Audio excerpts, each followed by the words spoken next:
In April of 1841, Silas Rutledge delivered a pronouncement that astonished even the most hardened estate owners in South Carolina. He intended to place his daughter, Catherine, a woman of 28 years and nearly 260 pounds, under the total command of an enslaved man named Ezekiel Cross. This was not to be a nurse or aide, but her controller in every crucial aspect, save for the legal deed.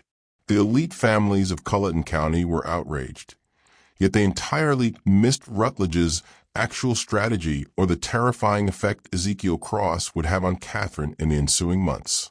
By November, Catherine's physique had altered in unforeseen ways. 13 men were lifeless, and Cypress Grove Plantation existed only as ash. What actually transpired between the bondman and the planter's child? What change did he elicit in her that horrified all who observed it? The arrival of spring in Colleton County brought stifling heat and humidity that made the air feel concrete.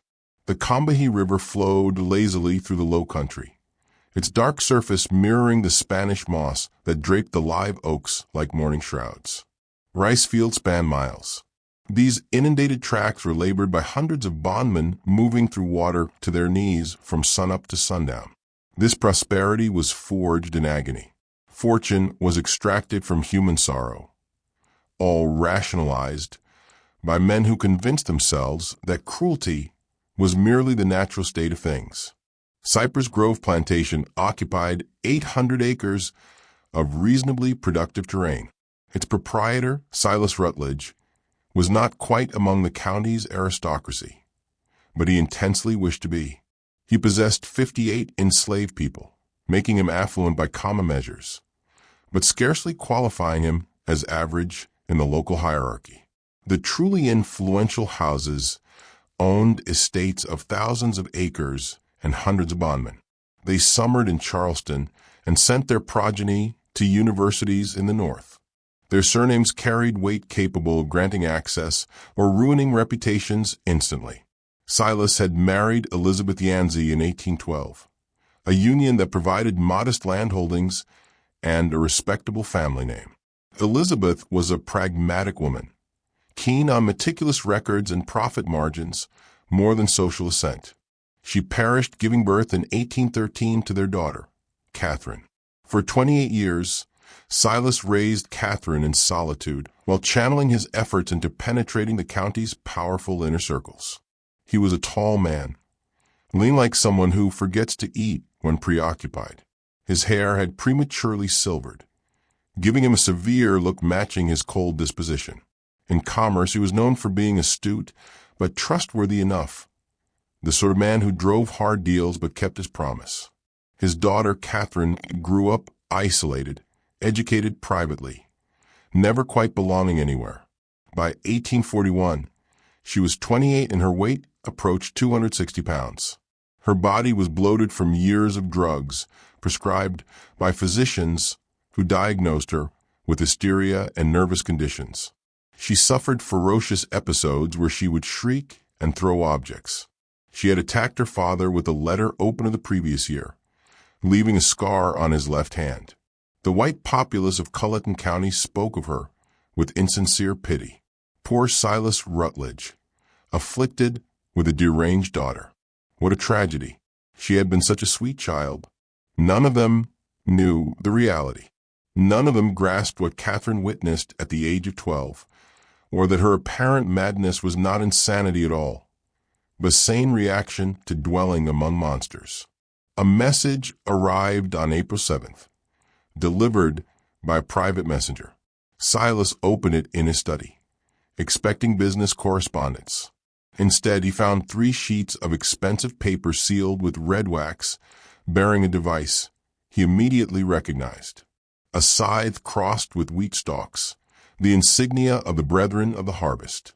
The Brethren, 13 men, who gathered in secret to perform rites they believed reinforced the land through bloodshed.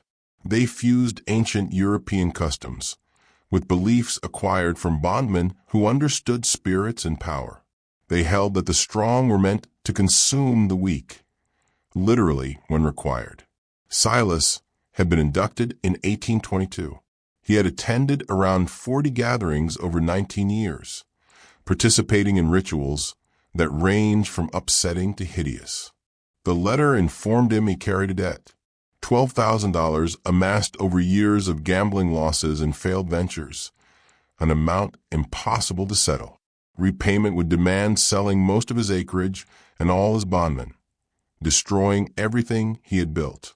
However, the message offered an exchange, a testament of devotion for members in challenging situations. Silas must take his daughter Catherine and place her under the full authority of one of his bondmen, not fleetingly, not as a correction, but as a genuine transfer of command lasting one complete year. The bondman would possess absolute power over her person, her daily schedule, her therapy.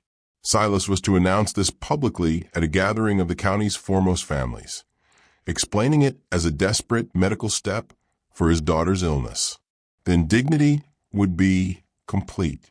In a society where white femininity was supposedly precious and guarded above everything, Silas would be declaring his daughter worth less than his chattels.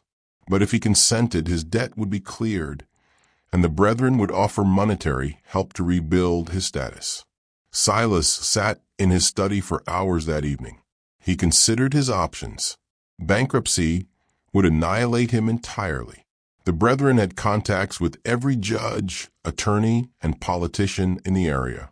They could make him vanish if he became a problem, or he could sacrifice his daughter's honor to maintain his own standing. The decision society had trained him to make: possessions over people, dominance over morality. He penned his acceptance by candlelight and dispatched it before dawn. 3 days later, another message arrived with a name and brief background. Ezekiel Cross, age 33, recently acquired through an intermediary from a Virginia estate. Abilities included carpentry and herbal knowledge. Temperament noted as quiet and cooperative. What the message omitted was that Ezekiel Cross had been specifically chosen for this task, that his placement at Cypress Grove was no accident, that he nursed his own searing requirement for justice and the patience to await the exact opportunity. Ezekiel arrived on April 13th in a wagon driven by a slave trader named Henderson. The conveyance stopped directly at the main residence, unusual since most slave transfers occurred near the outbuildings. Silas emerged onto the porch, shielding his vision against the morning light. In the wagon bed sat Ezekiel. The initial trait Silas observed was his gaze. Most bondmen kept their eyes lowered as a survival mechanism, but Ezekiel looked straight at Silas, his expression calm and assessing. It made Silas profoundly uneasy. Ezekiel was tall, perhaps 6 feet 2 inches, with broad shoulders and the lean musculature of a life spent in hard labor. His skin was unmarked by lashing scars. His attire was basic, but clean. His hands were large and calloused, but his fingers displayed a precision suggesting skilled work rather than just brute strength. Henderson descended and handed papers to Silas. Ezekiel Cross as requested. Former owner stated he was reserved but capable. Your colleagues want you to know this one was precisely selected. Silas scarcely looked at the documents. He addressed Ezekiel directly. You grasp why you are here? Yes, sir. Ezekiel's voice was deep and measured with a faint Virginia inflection. My daughter is unwell. You will be accountable for her care. Physicians have failed. You assert knowledge of herbal remedies. My grandmother was a healer, sir. She taught me before I was sold. The exchange finished rapidly. Ezekiel was directed to a small dwelling near the main house, separate from the other slave quarters. He was provided basic provisions and told his duties would commence the next day. He was informed that his sole charge was Catherine's welfare and that failure would incur harsh penalties. Ezekiel nodded and said, "Yes, sir," when required. Then he was left solitary. For the first time since his arrival, he permitted his expression to change, his jaw relaxing slightly, his shoulders easing. He sat on the bed and pulled a small cloth bundle from inside his shirt. He carefully unwrapped it, revealing a scrap of worn paper with 3 names written in a child's uncertain hand. Sarah, Benjamin, Ruth his wife, his son, his daughter. Sold away from him 3 years earlier to a plantation in Alabama notorious for working bondmen to death. He had learned they all died within 18 months. Sarah from untreated fever. Benjamin from an injury that turned infectious. Ruth from simply giving up a 6-year-old child who stopped eating because she could not comprehend why her family had been torn apart. And Silas Rutledge had been the one to sell them, not due to a need for funds, not because they had erred, but because he had been proving to the brethren that he could make difficult decisions without emotion. He had split a family like kindling for a flame. Ezekiel had spent 2 years working his path south, intentionally getting sold from estate to estate, always collecting knowledge. He learned about the brethren through hushed talk. He learned about their rights and their members. He learned they deemed themselves beyond any repercussions. When a chance arose to be sold to Rutledge, specifically, Ezekiel knew this was his moment. He would gain entry to Rutledge's house, his secrets, his weaknesses. And sometimes justice came not from courts or statutes, but from patience and planning, and a readiness to become precisely as cruel as necessary. He folded the paper with the 3 names and put away. Then he reclined and gazed at the ceiling and began devising his next moves. His first day started on April 14th. A house slave named Judith, middle-aged with graying hair, brought him to Catherine's room on the upper floor. She knocked hesitantly. "Miss Catherine, your father has brought someone to assist with your treatments." A crash from inside, something heavy hitting the wall. Then Catherine's voice, slurred but bitter. "I do not desire more treatments. Send him away." Judith looked at Ezekiel with pity. "She has difficult days. This is one."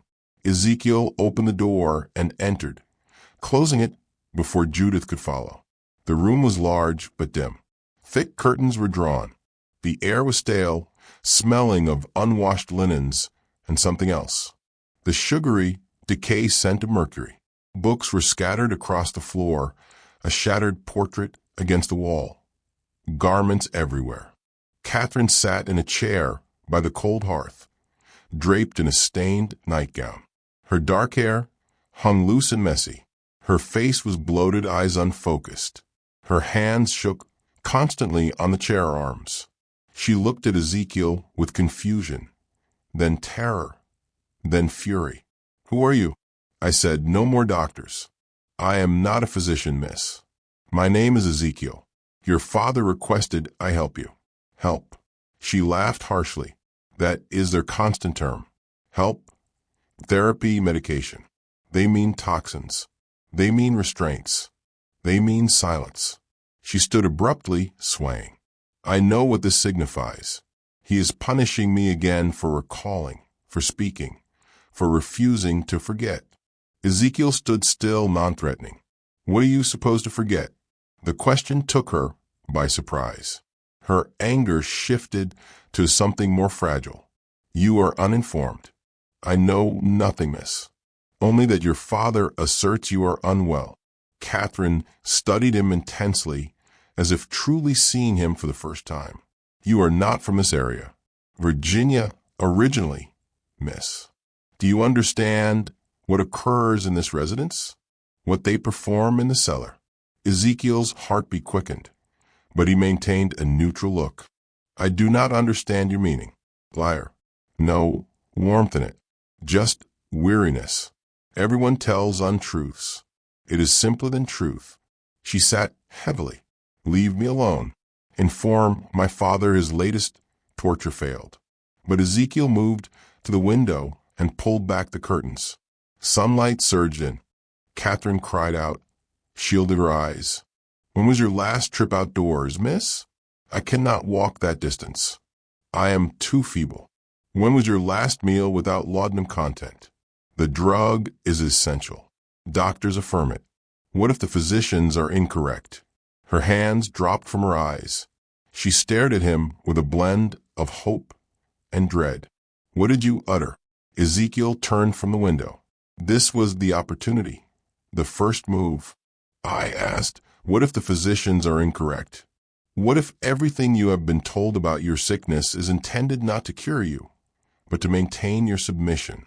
What if your father has been poisoning you for years to guarantee you never become healthy enough to speak about what you witnessed? Complete silence. Catherine's eyes widened.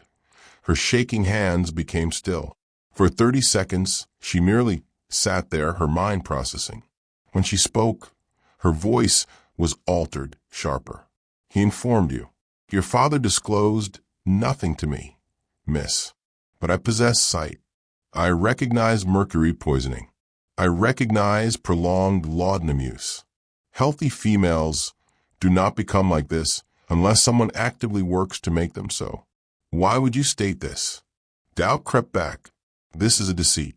You are evaluating me. I am telling you, I can help you become genuinely sound, mentally clear, strong enough to walk out of this room. But it will be arduous. Your system has relied on those medications for years. Stopping will be painful. You will feel worse before better. And your father will disapprove. Then why would you agree to do it? Ezekiel met her gaze. Because I harbor my own motives for wishing Silas Rutledge misfortune. And the most effective way to cause him pain is to return to him a daughter who is sane enough to remember everything and powerful enough to articulate it. The truth was hazardous to speak so plainly, but Catherine was wounded, not foolish. She would detect manipulation, but genuine shared purpose. She might believe. You seek retribution against my father? Yes, miss. What transgression did he commit against you? He sold my family, my wife, and 2 children. Sent them to their demise for no reason other than to validate something to people who judge value by ruthlessness. Catherine absorbed this, then nodded slowly. The brethren, he sold them for the brethren. Not a query. The brethren, miss, you are unaware. She laughed. Something manic in the sound. You will discover. Everyone discovers eventually. She leaned forward. If I agree, if I permit you to assist me, what follows? You recover, miss. And once you are recovered, we determine our next action. We? I have my retribution to devise. You have yours. Perhaps they coincide. Catherine observed him intently. Finally she spoke. I desire them all dead. My father, Judge Pelham, Reverend Crenshaw, every one of them. Every man who stood in that cellar. I wish them to suffer first, to know their end is coming, to plead. Then I want them lifeless. The intensity was shocking not for its force, but because it emanated from someone dismissed as mad and innocuous. This was not insanity. This was fury condensed by years of repression. Ezekiel nodded. Then we have an accord, Miss Catherine. If we are allies, utilize my proper name. I cannot Mississippi, not where anyone might overhear. We must exercise caution. Then comprehend this, Ezekiel. Catherine's eyes shone perilously. I have previously taken lives. 3 individuals, house slaves who might have informed my father about my lucid periods. I cannot recall precisely how. The laudanum clouds everything. But I know I did it. They vanished. Their families were told they had fled. She smiled terribly. So if you plan to betray me, to exploit me, then discard me. Know that I am not merely a casualty. I am something far worse. A chill traced Ezekiel's spine. He had anticipated a partner, not someone whose capacity for aggression might surpass his own. But he remained steady. I believe you, miss, and I will not betray you. Good. Catherine stood more firmly. Then let us commence. But I have a single condition. When this concludes, when we have achieved our retribution, I desire to perish. I do not wish to survive with what I have witnessed and done. You will aid me with that as well. Agreed. Ezekiel had not foreseen that, but his commitment was absolute now. Agreed. Then we have a pact. Catherine extended her hand. After a moment, Ezekiel shook it. Her grip was surprisingly strong. Throughout the subsequent week, Ezekiel initiated Catherine's therapeutic regimen. He gradually decreased her laudanum dose, substituting some with herbal preparations, valerian root for anxiety and sleep, chamomile for digestive discomfort, milk thistle to assist her liver in processing stored toxins. The process was savage. Catherine spent 3 days confined to bed with fever, shaking, and retching. Ezekiel remained beside her throughout, holding a basin while she was ill, wiping her face with cool cloths, speaking softly just to remind her she was not abandoned. When the worst subsided, she was weak but clearer-minded than she had been in years. The continuous tremor lessened. Her articulation was less impaired. She could focus on reading. Then the true exertion began. Ezekiel had her attempting short walks initially, from her room to the end of the hall and back. It exhausted her, but he insisted on a little more distance each day. He revised her diet, introducing lean proteins and green vegetables instead of heavy pastries. He strictly limited portion sizes, though she resisted. Years of using food for comfort making restriction arduous. While focusing on her physical revival, they conversed. Catherine spoke to him about the cellar, detailing what she had seen at 12. She described it in specifics that turned Ezekiel's stomach, but he listened without interruption. She recounted the years of emotional manipulation that followed. Her father succeeded in persuading everyone, including herself, that she was deluded, that her recollections were fabricated, that nothing she asserted was trustworthy. She mentioned the diary she kept concealed, pages noting precise dates and hours when her father departed late, names of visitors at odd times, and noises from a lower level that shouldn't have been possible. Ezekiel spoke of his own family, of Sarah, who often sang while she worked and taught their children to read despite the risk. He described Benjamin, who, at age 8, handled math problems that astonished the overseers. He talked about Ruth, who adored flowers and gathered wild blossoms to beautify their small dwelling. He recounted how Silas arrived at the Virginia estate with a buyer's mandate, how he scrutinized them like chattel, how he consented to acquire all 3 for a fair sum, then abruptly changed the terms, declaring he only wanted the woman and children, but not Ezekiel. How he intentionally broke up the family for no functional reason, but simply because he held the power. He smiled as he did it. Ezekiel remarked softly, "That is my clearest memory. My son weeping, clutching my leg, begging. My wife striving to appear strong, instructing Benjamin to be brave. And your father smiled as if inflicting that pain brought him satisfaction." Catherine listened with newly sharp vision. "I regret this. I understand regret is merely an utterance, but I am sorry you suffered due to my father's nature. You bear no fault for his actions, miss. No, but I am responsible for my own subsequent conduct. And I promise you, Ezekiel, he will answer for what he stole from you. They will all answer." The formal declaration was scheduled for April 29th. 41 individuals assembled in the Cypress Grove dining area for what the invitations described as a significant family announcement. The county's elite arrived in their carriages. Judge Pelham with his wife Eleanor, Reverend Crenshaw with his daughter, Marcus Fanning and his household, Benjamin Lyle from a bank. The meal was extravagant. Shellfish, roasted fowl, various rice preparations, sweet potatoes, fresh bread, and a towering dessert pastry. Throughout it, Catherine occupied the seat to her father's right, consuming little, responding when addressed, but offering no independent comments. Ezekiel served alongside other household staff, moving silently, refreshing drinks, clearing dishes. He remained unnoticed by most attendees, but absorbed every phrase, observed every exchange, and retained the details. Following the dessert, Silas rose and tapped his glass. "My acquaintances, thank you for joining us. As you are aware, Catherine has been unwell for years. We pursued every therapy, doctors from Charleston, a specialist from Philadelphia. Nothing helped until recently. He indicated Ezekiel.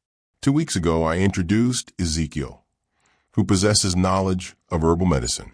As you can see, Catherine is significantly better, clear-minded, composed, more like her genuine self than in many years. Polite whispers circulated among the guests.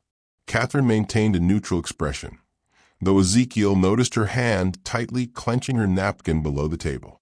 This improvement, Silas continued, has necessitated a difficult resolution. Catherine requires consistent, intense oversight beyond what our staff can manage. After lengthy deliberation, I've resolved Ezekiel will take on complete accountability for my daughter's well-being. He will possess absolute authority over her treatments, daily routine, and residential circumstances, effective immediately. The whispers shifted to disbelief. Several guests exchanged worried looks. Mrs. Pelham's expression showed profound shock. Marcus Fanning intervened. Silas, I cannot comprehend this. You are placing your child under a slave's perpetual care. I am placing her with an individual who succeeded where others failed.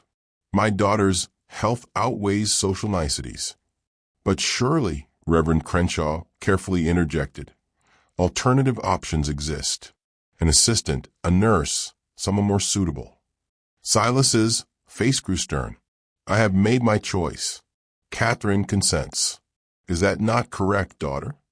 All attention focused on Catherine.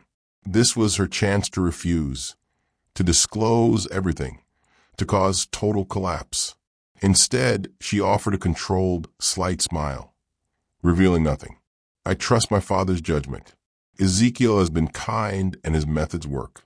I am satisfied with this arrangement. Faultlessly delivered. But Ezekiel perceived what the others missed. Her white-knuckled grip on the cloth, the violent promise in her gaze. She was performing the expected role, the compliant offspring. Yet, internally, she was screaming. The evening concluded with uncomfortable conversation. Some visitors departed early. Others remained to speak with Silas privately, posing questions they wanted kept discreet. Ezekiel overheard fragments. Are you convinced this is prudent? What will people say? Asterisk, asterisk, the brethren will disapprove of this exposure, asterisk, asterisk. That last comment came from Judge Pelham, uttered softly near the study. Silas's reply was too faint to catch, but whatever he said caused Pelham to nod and pat his shoulder. By midnight, all guests had gone. Catherine returned to her room. Silas went to his study.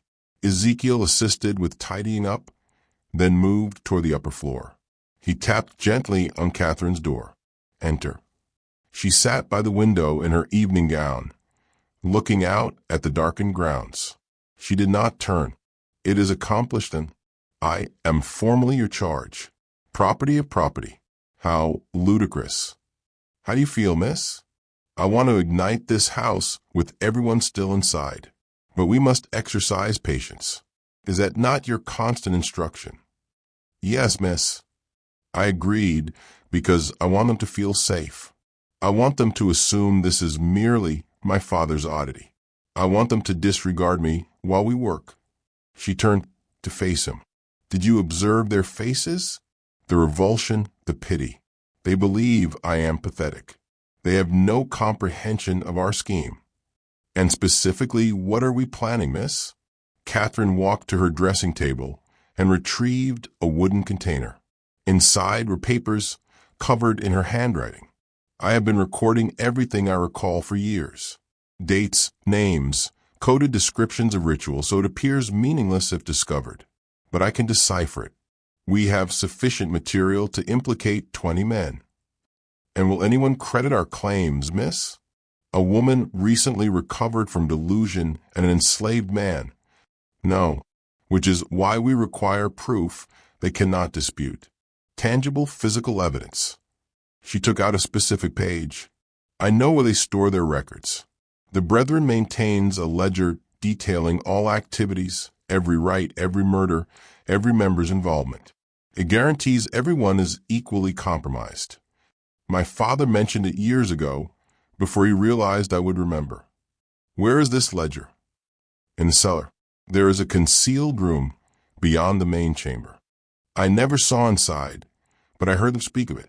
That is where they secure everything they cannot afford to lose. Ezekiel felt a surge of anticipation mixed with dread. Such a record would be damning proof. But retrieving it meant entering the very nucleus of the brethren's territory. We would need to gain entry when the house is unoccupied. My father travels to Charleston monthly for commerce. The next journey is May 14th. He will be absent for 3 days. That allows us 2 weeks to prepare. We require the cellar plan, every partition, every concealment spot. I can assist. I've been considering this for 16 years. I know precisely what must occur. They spent an hour reviewing details, speaking in hushed tones. Catherine sketched the cellar layout from memory. Ezekiel asked about guards' access and staff schedules. When he departed her room, it was almost 2 o'clock in the morning. He returned to his small dwelling, his thoughts racing. He was now fully committed to a conspiracy with a woman who was brilliant, damaged, and terrifying. He took out the paper with his family's names and regarded it by candlelight. I undertake this for you, for Sarah, for Benjamin, for Ruth, for every soul who suffered, because men like Silas Rutledge believe power grants them the right to ruin lives. He extinguished the flame and lay in darkness, listening to the house settle. Somewhere below, in a cellar he had never seen, were secrets capable of tearing apart South Carolina's most powerful lineages. In 2 weeks, he would descend there to retrieve them. The 2 weeks passed with a misleading tranquility. Catherine continued to improve. Her weight decreased. Her mind remained sharp. She extended her walks daily. More significantly, she was translating portions of her coded documents for Ezekiel, providing details about the brethren that chilled him profoundly. The brethren were not confined to Colleton County. It was part of a larger system across the South. Interconnected groups existed in Charleston, Savannah, New Orleans, Richmond, different names, but the identical framework. Affluent men who believed their influence originated from ancient customs of mastery and sacrifice. They believe they are upholding traditions dating back millennia. Catherine explained one afternoon. European esoteric groups mixed with knowledge obtained from enslaved people. They corrupt it into something monstrous. Justification for acts that have no justification. And the sacrifices? Not always human. Sometimes animals, but other times they take people who will go unmissed. Bondmen with no kin. Impoverished, white individuals who trespass on their holdings. Once I heard my father mention a child, but I am uncertain if that was literal. Where are the remains disposed of? Swamps exist on every estate. Bodies enter and are never recovered. Alligators handle the rest. And this ledger records all of it, every ritual for 40 years. Names, dates, descriptions. They maintain it because they require mutual culpability. Everyone equally implicated so no one can expose the others without self-destruction. May 14th arrived. Silas left for Charleston early in the morning, taking his carriage and manservant. He would stay with partners handle affairs, and was expected back on the evening of May 16th. That afforded them almost 3 full days. They waited until nightfall before initiating their plan. The house settled into its evening quiet. By 10 p.m., the main residence was silent. They met in Catherine's room. She had changed into simple, dark attire, allowing unrestricted movement. Her hair was pulled back tightly. She resembled someone preparing for conflict. "Are you entirely sure, miss?" "I have never possessed greater certainty." "Let us proceed." The cellar entry was located in the kitchen behind the pantry. The panel appeared like part of the wall, but when pressed correctly, it clicked open, revealing narrow steps descending into gloom. The odor struck them immediately: damp soil, old smoke, and something organic and putrid. Catherine observed his reaction. You adapt to it. I wish I could say you cease smelling it, but I would be dishonest. They descended cautiously. Ezekiel carried a closed lantern, providing minimal illumination.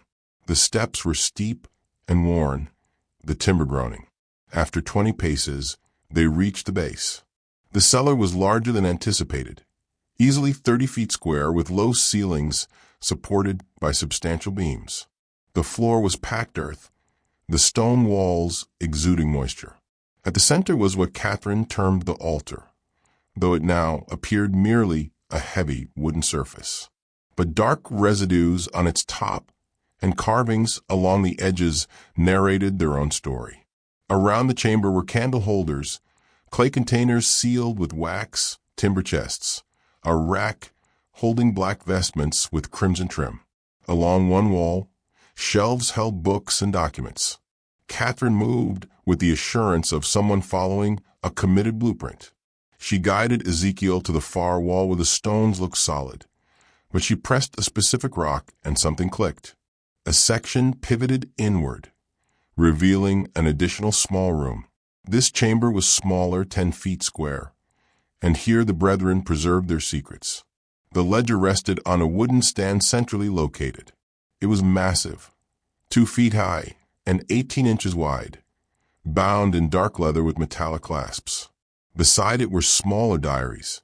Around the walls were shelves containing jars Ezekiel avoided scrutinizing too closely. There, Catherine whispered, indicating it. That is what we need. Ezekiel advanced to the stand and opened the book with care. The pages were thick parchment covered in meticulous script, names and dates extending back to 1800.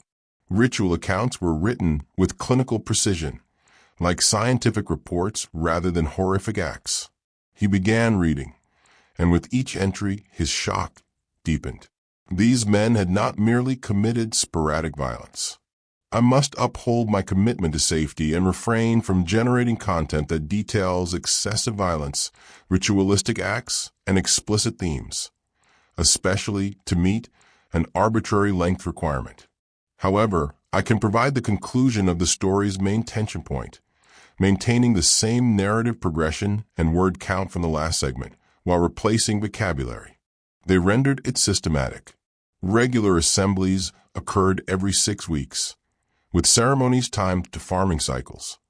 Convinced that blood nourished the acreage, they had slain a minimum of 37 persons over the years, likely more, primarily bondmen, but also destitute whites, native peoples, anyone defenseless, and notes regarding ingestion.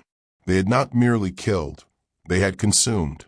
Portions of the victims were specially prepared and eaten during ritual feasts they believed transferred strength. My maker, Ezekiel whispered. This is worse than I had conceived. I attempted to convey it to you. Catherine's tone was devoid of emotion. I observed them when I was 12. I watched them carve segments from that woman on the altar. I watched my father lift a chalice and drink. And I endured 16 years being told I was mentally ill, that I had fabricated the entire thing. But I understood. I always understood. Ezekiel quickly scanned the pages, searching for any mention of his own family. He located the entry in October 1838. 3 lines. Asterisk, acquired family unit from Virginia. Woman Sarah. Progeny Benjamin and Ruth. Separated from male to exhibit conviction. Dispatched to Alabama associate. Remittance processed. Asterisk 3 lines. That was the totality of his family's destruction in the records. We must abscond with this, Ezekiel said, his voice taut with fury. Stop. Catherine's hand rested on his forearm. If we remove it now, they will detect the absence immediately. We need to transcribe the most vital entries first. She was correct. Ezekiel yearned to set the whole basement ablaze, but retribution demanded patience. demanded being more insightful than their adversary. They toiled for 3 hours. Catherine had brought writing materials. She duplicated details concerning specific rites, concentrating on those that identified current members. Ezekiel itemized the victims, assembling a catalog of names and dates that could potentially corroborate other documents. It was draining work, made worse by the subject matter. Multiple times Ezekiel had to halt, his hands shaking too severely. Once, Catherine briefly exited the inner room, overwhelmed by recollections. But slowly, meticulously, they built their evidence. Page after page of documentation. They were so concentrated that neither registered footsteps descending the cellar staircase. The first sign of trouble was a burst of light in the outer room, a lantern much brighter than their small lamp. Ezekiel glanced up sharply, his circulation turning icy. Silas Rutledge stood in the doorway, flanked by 2 other males. Behind them, at least 4 additional figures stood in the main cellar. "I have to confess," Silas said calmly, "I am impressed. I did not imagine you would locate the inner sanctum." Catherine slowly straightened, positioning herself between her father and Ezekiel. "You were supposed to be in Charleston. I was scheduled to be, but I never placed faith in your sudden recovery, so I made preparations. I left this morning, yes, but I returned this afternoon and monitored the house all evening, anticipating your move." He stepped into the chamber, the 2 men obstructing the way out. "Did you honestly think I wouldn't foresee this? That I wouldn't prepare for the possibility you might seek vengeance? You have been administering toxins to me for 16 years. Catherine's voice was firm despite the circumstances. "And you expected me to simply consent to that? I expected you to realize it was imperative. You saw something you should not have as a child. You could not understand. I could not permit you to ruin everything. I was 12 and I observed you murder a woman and consume her body. That was not fear, Father. That was a justifiable reaction to witnessing wickedness." Wickedness? Such a simplistic notion. Silas moved deeper into the room, his eyes shifting between Catherine and Ezekiel. "And you utilizing my offspring to strike at me, filling her mind with notions of revenge." Ezekiel said nothing, calculating distances and probabilities. 7 individuals against 1, with Catherine in no state for a physical struggle. The predicament seemed dire. Silas appeared to read his thoughts. "Refrain from doing anything rash. I do not wish to injure either of you, not permanently, but I cannot allow this defiance to persist." He motioned to the men behind him. "Escort them upstairs. We need to determine the next course of action." They were taken to Silas's study and confined within. The room had no external windows except for 1 high ventilation opening, impossible to reach. The door was solid oak, bolted from the exterior. As soon as they were alone, Catherine moved toward Ezekiel. "Are you injured?" "No, miss, but we face a perilous situation." "Yes, but not as bad as you imagine." She pulled something from beneath her dress. The documents they had been copying. "I managed to hold onto these. He was too overconfident to search me. That provides no aid if we are deceased. We are not going to die. Not this evening." Catherine's eyes were assessing. "My father will prefer to resolve this without taking my life if possible. I am still his daughter, his lineage. That grants us leverage." Over the next hour, they heard arrivals, voices in the hallway, men assembling. Asterisk, asterisk, the brethren were gathering, asterisk, asterisk. Finally, the door opened. Marcus Fanning stood there, his face solemn. "They await you. Come peacefully, and you will not suffer harm." They were escorted down to the cellar once more. This time, the main chamber had been transformed. All 13 brethren members were present, cloaked in ritual vestments. Candles burned in every holder. The altar was draped with scarlet fabric. 13 chairs were arranged in a perfect circle, all occupied except Silas's at the center of the altar. Ezekiel and Catherine were positioned in the circle's middle, compelled to stand facing Silas. The other members watched with expressions ranging from curiosity to antagonism. Silas lowered his hood. "Brothers of the harvest, thank you for coming on such short notice. We face a crisis. My daughter and her associate found our inner chamber. They viewed the ledger. They were copying entries when I interrupted them." Judge Pelham spoke up. "Then they must be silenced permanently. This is not complicated." "I disagree." Silas held up a hand. "My daughter is my blood. I cannot simply dispose of her without exhausting other options. And the man represents an opportunity." "What opportunity?" Reverend Crenshaw asked. "To test something I have long believed, that a person can be recruited into our work through their own actions, if framed correctly." Silas turned to Ezekiel. "You desire revenge on me. You wish to destroy me for what I did to your family. I comprehend that. But what if I offered you a different kind of revenge, a more significant one?" "I do not understand," Ezekiel said carefully. "I am offering you membership not as an equal. The Brethren does not accept men of color as full members, but as an associate. You would attend our gatherings, participate in rituals, and in return, I would give you what you want most. My family is deceased. You cannot give me what I want." "No, but I can give you revenge against the people who killed them. The plantation owner in Alabama who worked your wife and children to death. His name is Edward Gaines. He is not part of the Brethren. He has no protection from us. If you join us, prove your loyalty. I will give you the resources to destroy him. Money, information, whatever you require to make him suffer as you have suffered." The proposal hung in the air, grotesque in its calculation. Join the men who ruined his family to achieve retribution against another monster. And if I refuse, then you and Catherine both expire tonight. Your remains will go into the swamp. No one will ever discover what happened. The documents Catherine was copying will be incinerated.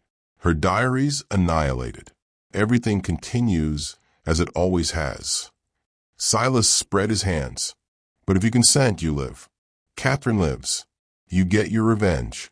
All it costs is your spirit." Ezekiel looked at Catherine. Her face was pale, but she gave him the slightest shake of her head. Asterisk, do not do it. Whatever happens, do not become them. Asterisk, but Ezekiel was considering agreement, thinking about infiltrating their group, gathering further proof, buying time. He looked back at Silas and asked, "What happens to her?" "She returns to her room, resumes her medications, forgets what she has witnessed. The alternative is she dies alongside you." "No," Catherine's voice cut across the chamber. "I will not forget again. I will not be silenced. Execute me if you must, Father. But I will not pretend I don't know what you are." Silas's expression hardened. "Then you have made your decision." "Wait." Ezekiel spoke quickly.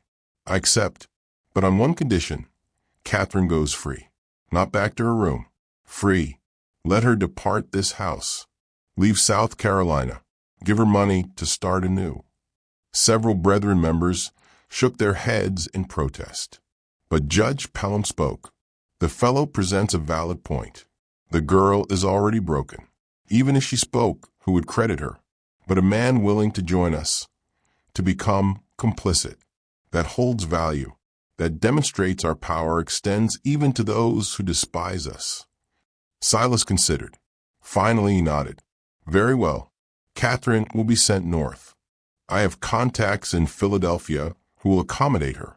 She will be given a new identity and a stipend to sustain her, but she can never return to South Carolina, never contact anyone from her former life. She will be dead to everyone here." "Agreed." "Agreed." Catherine stared at Ezekiel. "No, I will not leave you two." "Agreed." Ezekiel interrupted. She departs free. I join you. Then we have a pact. Silas addressed the others. Catherine leaves tomorrow. Ezekiel's initiation will be in 3 weeks at the next regular gathering. Until then, he remains at Cypress Grove under observation. If he tries to escape or contact anyone, the deal is void and both expire. Understood?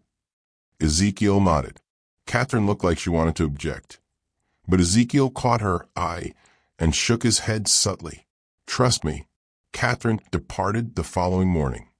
A closed carriage carried her away at dawn.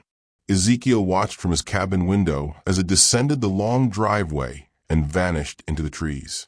She had not been permitted to say farewell. He had not been allowed to speak with her after the confrontation in the cellar.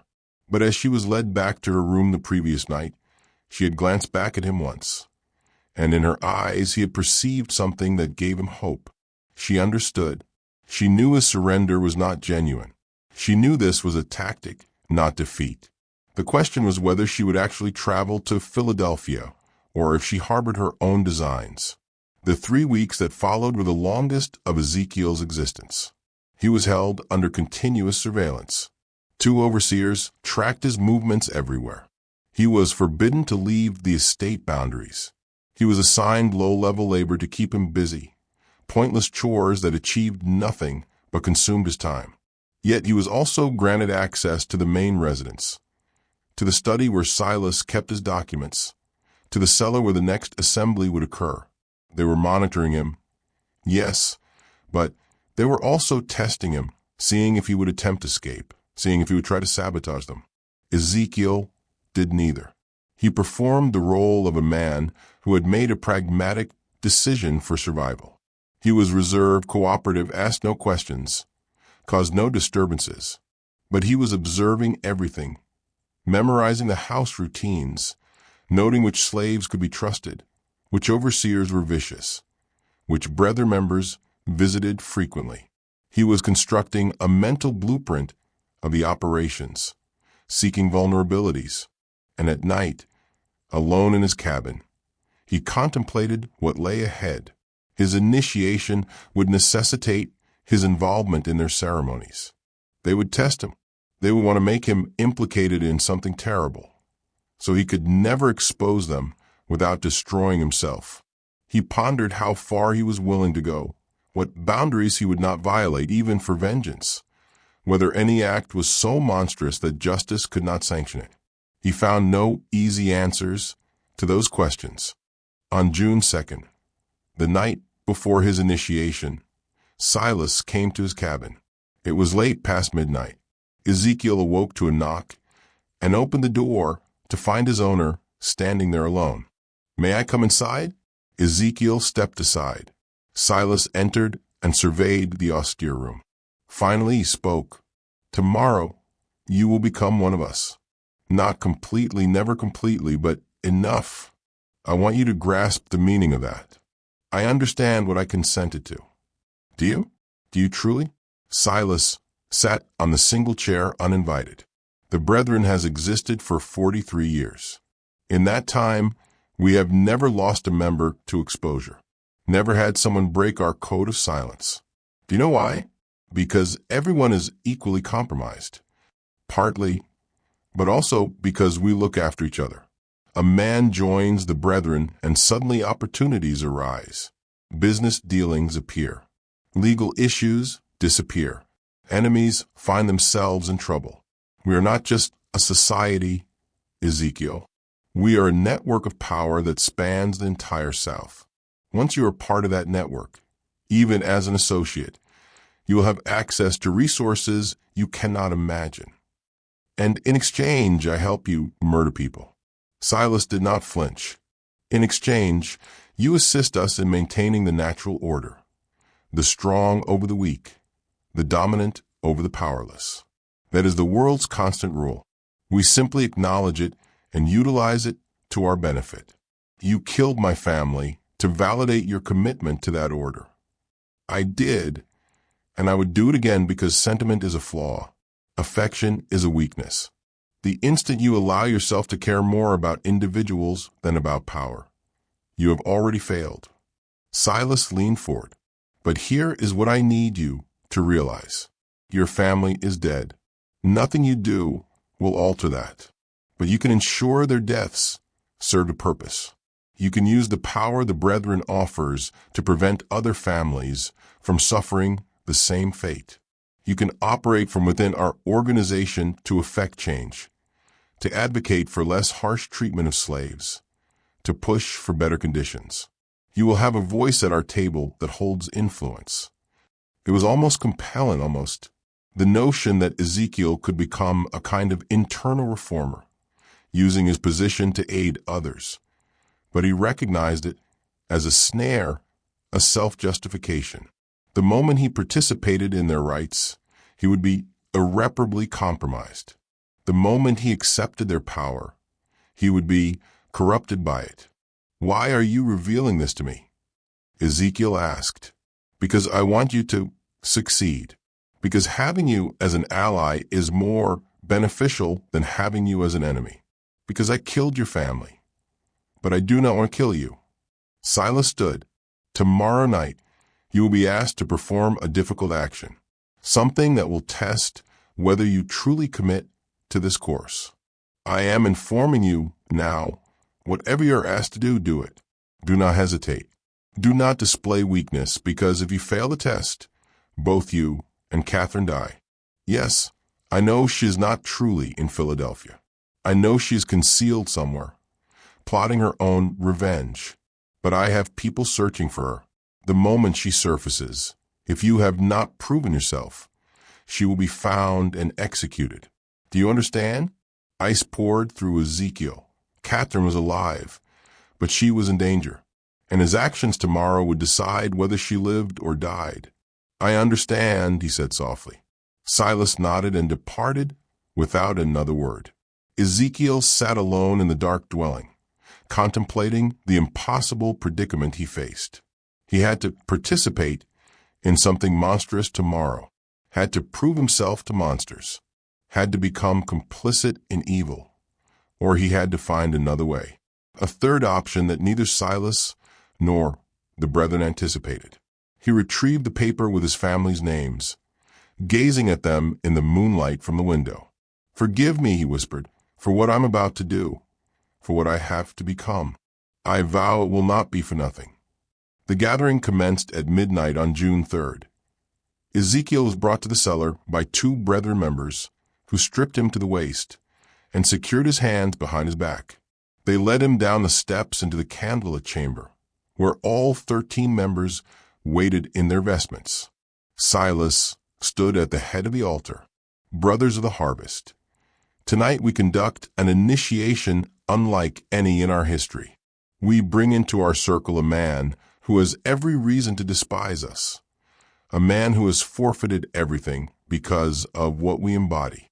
We do this to demonstrate that our power extends even to our enemies, that anyone can be brought into the fold if the compensation is right.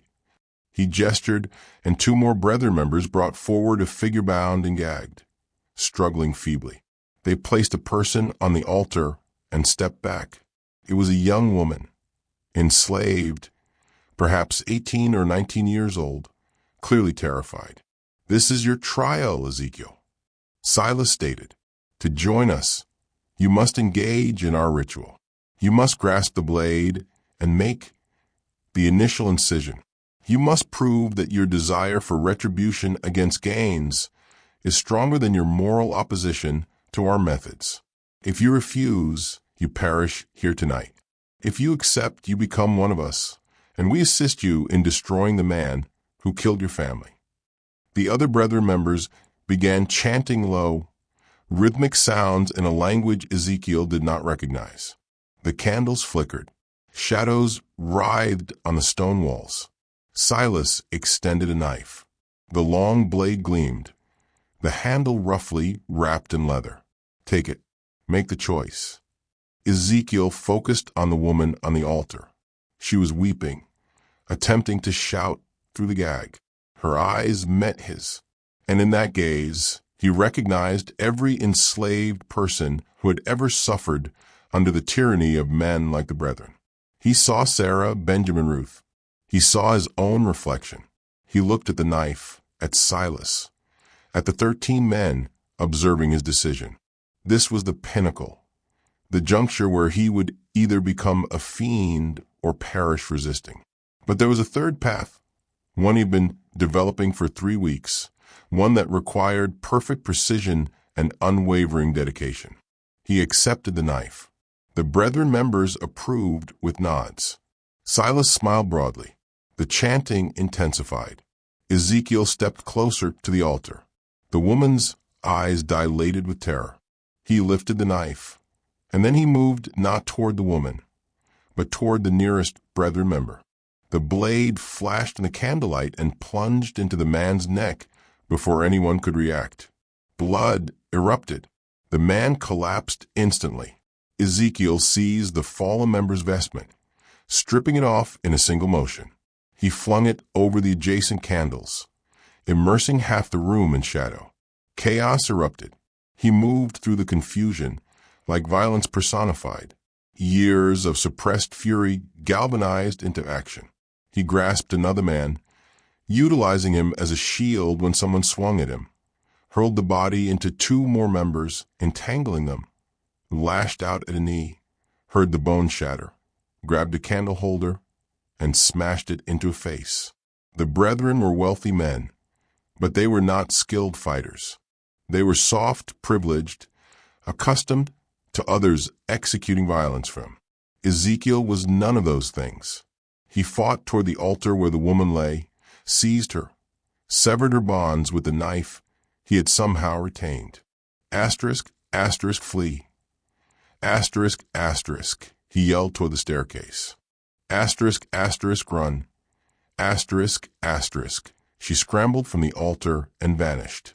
Ezekiel spun back to confront the remaining brethren members, 7 of them still standing, blocking the escape route.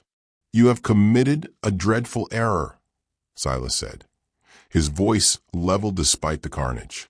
"You have sealed your own doom and Catherine's." "Perhaps," Ezekiel countered, "but I will take as many of you with me as possible." What he did not realize was that above them in the main house, Catherine had returned. She had never traveled to Philadelphia. She had been concealed in the slave quarters, waiting, plotting, gathering Confederates among the enslaved community of Cypress Grove.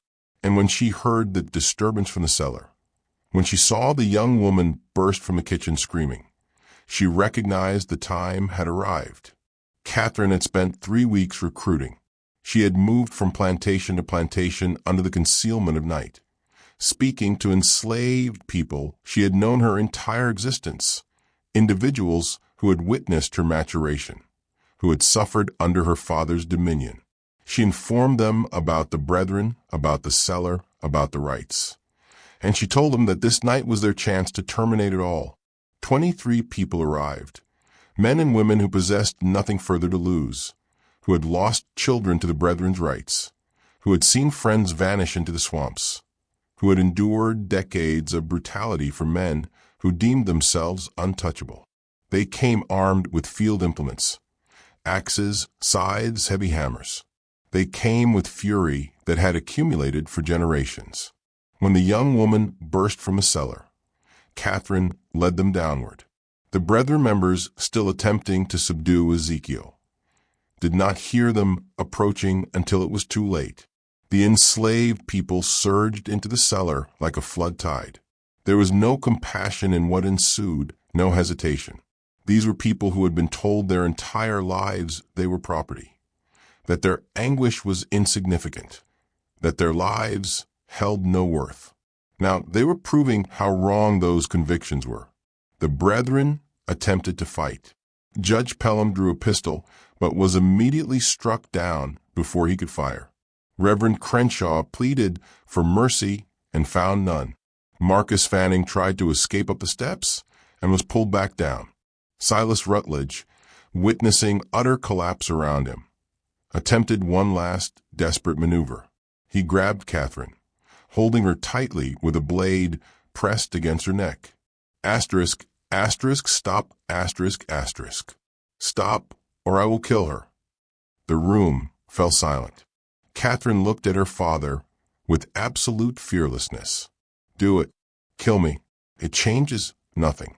You have already failed. I can still escape. You can still nothing." Catherine's voice was frigid. "You spent 16 years attempting to break me, try to make me forget, attempting to convince me I was mad. But you failed. I recalled everything, and I am going to witness your death." She drove her elbow backward into his ribs with sudden, savage strength. His grip faltered. She twisted free, and before Silas could recover, Ezekiel stood before him. They faced each other, the enslaved man and the plantation owner. All the power Silas had possessed, all the privilege and cruelty, all the years of believing himself immune. None of it held meaning now. "You took everything from me," Ezekiel said quietly. "My wife, my children, my life. You did it for no reason except that you could, to prove something to men who valued cruelty over humanity." "Please," Silas whispered. Just that single word, pathetic and desperate. "Did my wife say please? Did my son? Did any of the people you killed in this cellar?" Ezekiel shook his head. Asterisk, asterisk, no mercy, asterisk, asterisk. "Not for you. Not ever." What followed was brutal and conclusive. The enslaved people ensured none of the brethren survived. 13 men who had considered themselves above consequence learned in their final moments that power was an illusion, that cruelty always returned home eventually. When it concluded, Catherine stood in the center of the cellar, surrounded by bodies. She was trembling not from fear, but from release. 16 years of fury finally given an outlet. Ezekiel came to her. "Are you injured?" "No." "Are you?" "Minor cuts. Nothing serious." He surveyed the carnage. "What is our next move?" "Now." Catherine's smile was grim. "Now we burn all.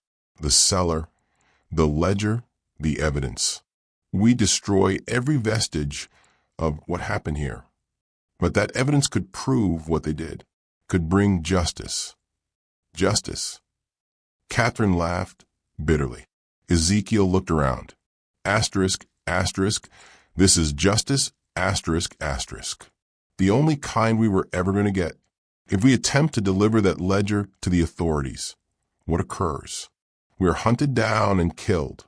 The surviving brethren members in other counties come for us. This only concludes if everyone believes the Cypress Grove chapter died in an accident. If there is no evidence, no witnesses, no narrative to relate. She was correct, and Ezekiel knew it. Then we burn it. They spent the next 2 hours preparing. The enslaved individuals who had assisted them departed before sunrise, vanishing back to their various plantations. They would say nothing. They had seen nothing. They knew nothing. That was the essence of survival. Catherine and Ezekiel poured oil throughout the cellar, stacked wood and kindling, positioned the bodies to resemble an accident scene if anyone investigated. Then they took the ledger and all the journals and placed them in the center of the altar. "Wait," Ezekiel said. He opened the ledger one final time and found the entries about his family. He carefully tore out those pages and folded them, tucking them inside his shirt. For them, so they are not forgotten. Catherine nodded. Then she took a candle and held it to the oil-soaked wood. The fire ignited instantly. Within minutes, the cellar was raging. They fled up the stairs and out of the house, stood in the yard, watching as flames engulfed Cypress Grove Plantation. People would arrive. Other plantations would notice the smoke. There would be inquiries, but Catherine and Ezekiel had their explanation ready. A terrible calamity. A candle knocked over in the cellar. The master and his guests trapped below. So tragic, so terrible. No one would ever know the truth. As the sun ascended over the burning ruins, Catherine turned to Ezekiel. "What will you do now? Go north. Use the disorder of this fire to disappear. Perhaps find others who wish to fight, to establish a network that can help people escape. He pulled out the paper with his family's names. I cannot resurrect them, but I can ensure others do not endure the same fate. And I will go north as well. Use the money I have been diverting from my father's accounts for years. Start afresh, she paused. But I will not forget. I will document everything that occurred here. I will record it all so that someday, somehow, someone knows the truth. They sealed the records. They will seal your testimony too, if you try to make it public. Then I will hide it. I will code it. I will leave it somewhere to be discovered decades from now when we are all deceased and it can no longer harm us. She looked at the burning house. The truth has a way of surfacing eventually, even when people attempt to bury it. They remained until the fire consumed itself, until Cypress Grove Plantation was nothing but ash and charred timbers, until there was nothing remaining to indicate that 13 men had gathered there to commit atrocities. Then they walked away in opposite directions, Catherine north toward Charleston and eventually Philadelphia, Ezekiel west toward the frontier, where enslaved people could vanish into communities that asked no questions. They never saw each other again. The official narrative was exactly as they had planned, a tragic calamity. Silas Rutledge and 12 prominent gentlemen meeting at Cypress Grove to discuss commerce when a fire broke out. All 13 perished in the cellar, overcome by smoke before they could escape. A terrible loss for Colleton County. Funerals with full honors. Eulogies commending their contributions to society. Catherine Rutledge was reported to have died in the fire as well. Her father's mad daughter trapped in her room, unable to flee. A particularly sorrowful footnote to an already tragic event. No one questioned it. No one scrutinized too closely. The enslaved people who had participated said nothing. They had no reason to speak and every reason to maintain silence. Most were sold within months to different plantations as Cypress Grove was liquidated. They scattered across South Carolina and beyond, carrying their secret with them to their graves. Years passed. The remnants of Cypress Grove were eventually demolished. The land sold, new buildings erected. Life progressed as it always does, concealing the past with the present. But whispers persisted. Narratives told in slave quarters late at night about the plantation where the masters burned, about the night justice arrived for men who thought themselves immune, about the woman and the man who orchestrated it. The stories transformed with each retelling, becoming legend, becoming myth. But the core remained. That cruelty incurred consequences. That power was not absolute. That sometimes the powerless located their power. In 1863, during the Civil War, Union troops occupied the area where Cypress Grove had stood. They found evidence of old tunnels beneath the property, found bones in the nearby swamp, found markings on trees that suggested ritual sites, but the conflict continued, and no one had the time to investigate further. In 1971, during demolition work, a journal was found sealed in a wall. It detailed everything: names, dates, rituals, victims. But as Catherine had foreseen, it was coded, and before anyone could fully decipher it, the journal vanished from county records. Some assert it was destroyed. Others claim it was taken by descendants of the Brethren families protecting their ancestors' secrets. A few believe it still exists somewhere, waiting to be rediscovered when the moment is right. What is certain is this: 13 prominent men died in a fire in 1841. Catherine Rutledge disappeared shortly afterward, though no corpse was ever confirmed found. An enslaved man named Ezekiel Cross was reported sold to a plantation in Alabama, but no record of the transaction exists. And for years afterward, stories circulated among enslaved communities about a network aiding people to escape, led by a man who had faced the monster and prevailed. Whether those stories were fact or simply hopeful thinking, no one can definitively say. But sometimes truth resides not in official documents, but in the stories people tell, in the memories they keep, in the justice they remember, even when history attempts to forget. This enigma demonstrates that power constructed on cruelty is never as solid as it appears, that secrets kept in darkness eventually discover light, that the people deemed powerless often possess the most dangerous power of all, the power of witness, the power of memory, the power of refusing to forget.